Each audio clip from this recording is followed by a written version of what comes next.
कबीर आखी केरे माटुके, पल पल गई बिहाए। मन जंजाल न छोड़ई, जम दिया दमामा आए। कबीर तरवर रूपी राम है, फल रूपी बैराग। छाया रूपी साध है, जिन तजया बाद विवाद। कबीर ऐसा बीज बोए, 12 मास फलंत। शीतल छाया गहर फल, पंखी केल करंत। कबीर दाता तरवर दया फल, उपकारी जीवंत। पंखी चले दिशावरी, बिरखा सुफल फलंत। कबीर साधु संग परापति, लिखिया हुए लिलाट। मुकत पदार्थ पाईऐ, ठाक न अवकट घाट। कबीर साधु संग परापति, लिखिया हुए लिलाट। मुकत पदार्थ पाईऐ, ठाक न अवकट घाट। गुरु रूप गुरु प्यारी साध संगत जीओ, धन धन श्री गुरु ग्रंथ साहिब महाराज सच्चे पातशाह की कृपा नाल अज असीं बाबा कबीर साहब के पावन सलोकां की विचार के लिए दोबारा फिर एक बार तो इकत्तर होए हैं। अज की जिहड़ी साडी वीडियो है वो 46 नंबर वीडियो है, जिस दे विच बाबा कबीर साहब के पावन सलोक 227 नंबर तो लैके अज असीं 231 नंबर तक ये पावन सलोक लए है, जिन्हां दी असीं विचार सतगुरु की कृपा के द्वारा अज आप कर लगे हैं। सब तो पहला गुरु फतेह सांझी करिए। आखो जी वाहिगुरू जी का खालसा, वाहिगुरू जी की फतेह। कबीर साहब के जिहड़े पावन सलोक ने, इन्हां दे विच कबीर साहब ने समय की एक बड़ी प्यारी गल सानू समझाई। कबीर साहब ने कहा कि विंधियां विंधियां साडी उम्र कदों बतीत हो जाती है, पता नहीं लगता। अखां दे विंधियां विंधियां ये शरीर खत्म हो जाता है, मौत आ जाती है। एक समा आउंदा जदों सानू इस संसार तो, इस दुनिया तो रुखसत होना पैंदा है, दुनिया तो जाना पैंदा है। पर यह सब कुछ साड़ियाँ अखां वेखदियां ने, अखां दे द्वारा हुंदा है, पर फिर भी असीं बड़े अनजान जो होके बैठे रहने हैं। साड़ियाँ अखां दे सामने एक बंदे की मौत हो जाती है, उहदी मौत नूं देख के आपां ये सोचते हैं कि शायद उन्हें मरना सी, पर साडा अजे कोई टाइम नहीं आया। बाबा कबीर साहब ने सानू समझाया है कि जंजालां दे विच पै के परमात्मा वाहिगुरू नूं ना भुल्लो। जिस वाहिगुरू ने, जिस परमात्मा ने तुहानू इस दुनिया में भेजिया है, उहदे नाल कनैक्ट रहो, उहदे नाल जुड़ के रहो। उहदे नाल जुड़ के वकारां वाली जिंदगी का त्याग करके परमात्मा दे घरों रहमत की दात मंगो, ताकि जिहड़ा साडा जीवन है सोहना बने। फिर कबीर साहब ने इन्हां पावन सलोकां विच यह भी कहा कि गुरु तो बगैर ये जिहड़ी जिंदगी है ये सोहनी नहीं बननी। तो कुछ जिंदगी नूं सोहना बनाउण दे लई कोई ऐसा बीज बो जिहड़ा 12 महीने फलदा फुलदा रहे, जिहदी छाया दे हेठ तुसीं भी बैठो, जिहदी छां तुहानूं भी सुख दे सके। कबीर साहब ने इन्हां सलोकां दे विच एक बड़ी प्यारी गल कह दित्ती, कहते गुरु तो बगैर जिंदगी का जिहड़ा हनेरा है वो खत्म नहीं होना। तो गुरु एक ऐसा दरखत है, जिस दरखत के उत्ते मन रूप पंछी जदों बहिंदा है तां उहनूं उत्थों सब कुछ ही मिल जाता, पर उहनूं भटकण की लोड़ किते भी दुनिया विच नहीं पैंदी।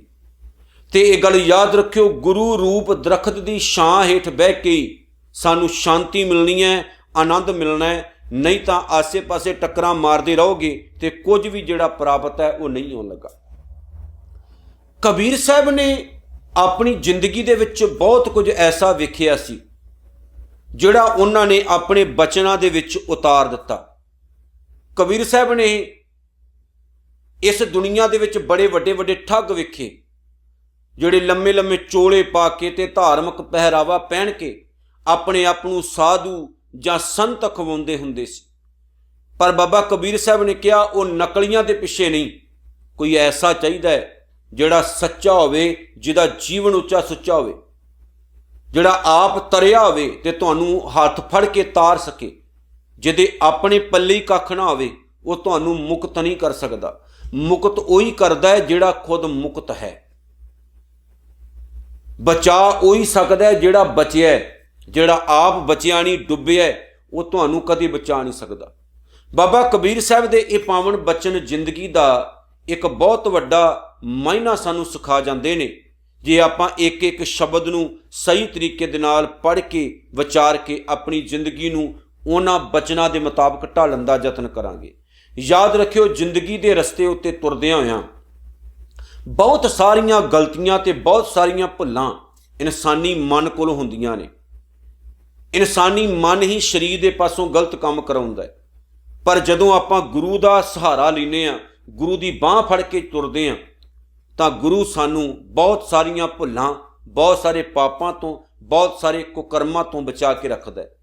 जिवें गुरु नानक साहब ने अपनी पावन बाणी जपजी साहब विच एक बड़ी प्यारी गल आखी कि यह धरती एक धर्मशाल है जिन्हों निरंकार ने बनाया है, ते इनू बना के परमात्मा ने इंसान दे हवाले कर दिता।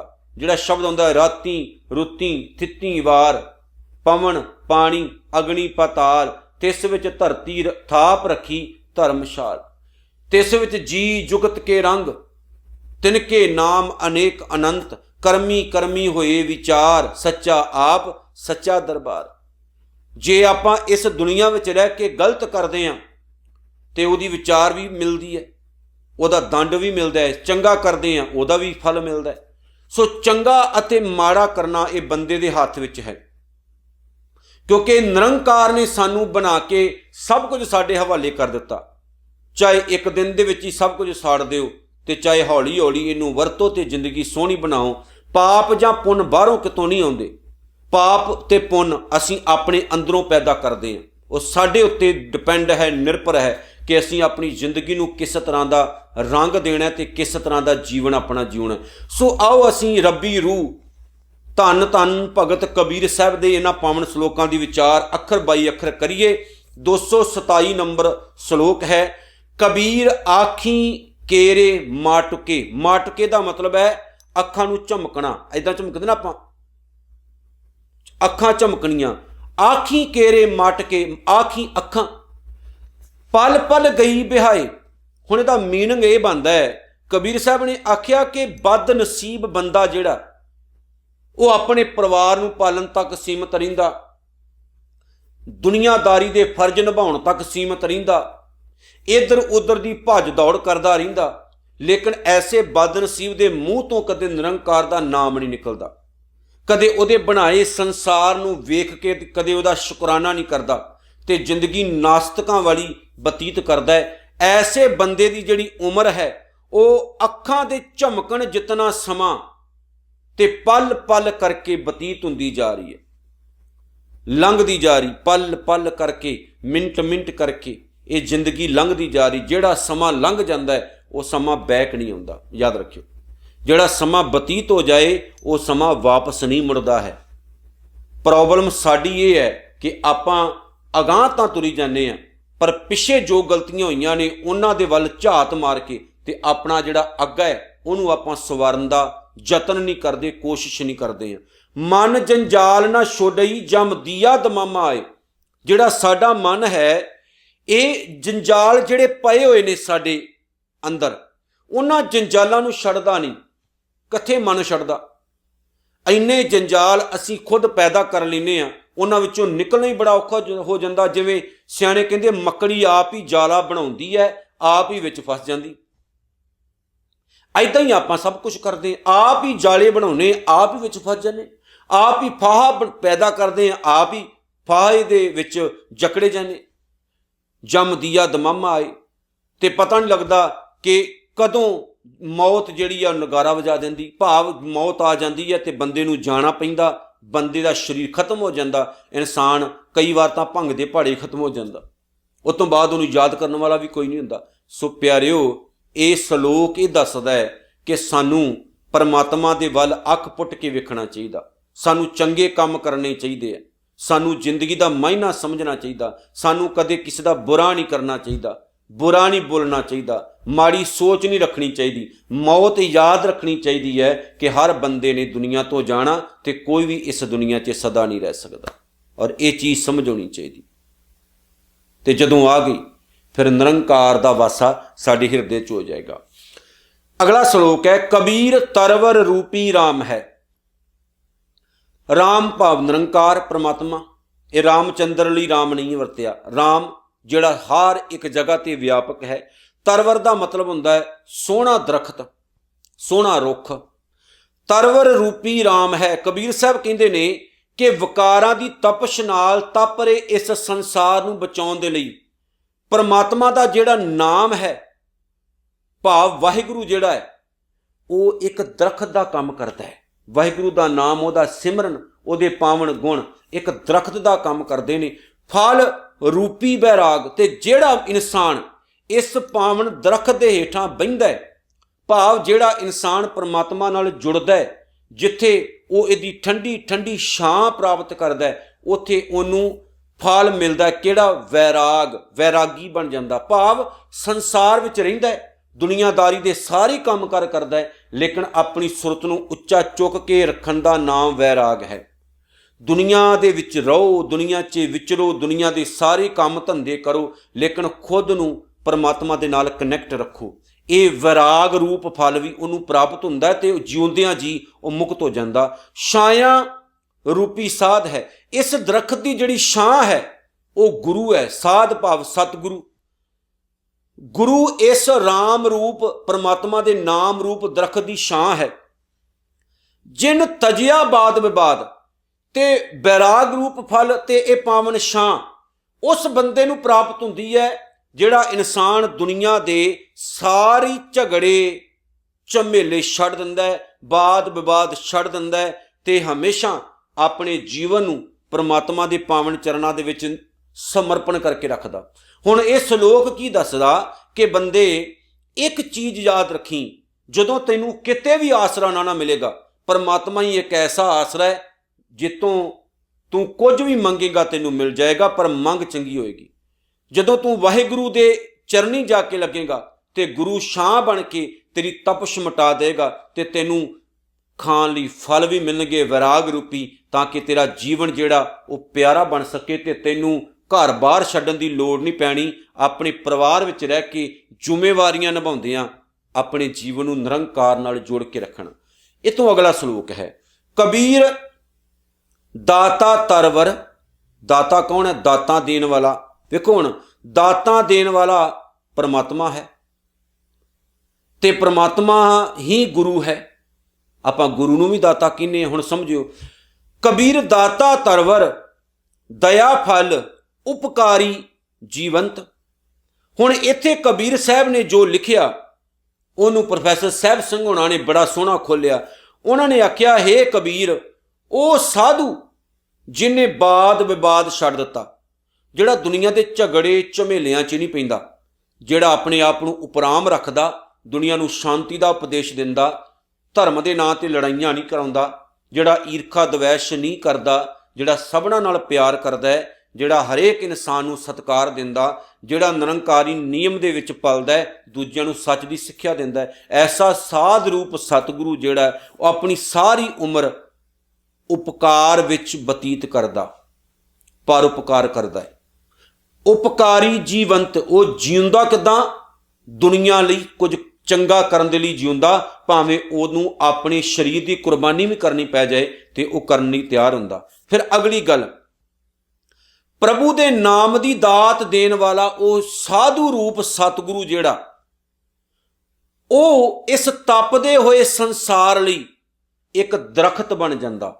ਠੀਕ ਹੈ ਜੀ, ਇੱਕ ਦਰਖਤ ਦਾ ਕੰਮ ਕਰਦਾ ਤੇ ਉਸ ਕੋਲੋਂ ਦਾਤਾਂ ਲੈਣ ਵਾਲੇ ਜਿਹੜੇ ਜੀਵ ਨੇ ਉਹ ਦਇਆ ਦੀ ਦਾਤ ਪ੍ਰਾਪਤ ਕਰਦੇ ਨੇ। ਹੁਣ ਸਮਝਿਓ, ਸ਼ਾਇਦ ਪੱਲੇ ਪੈ ਗਈ ਹੋਵੇ, ਦਾਤਾ ਕੌਣ ਹੈ?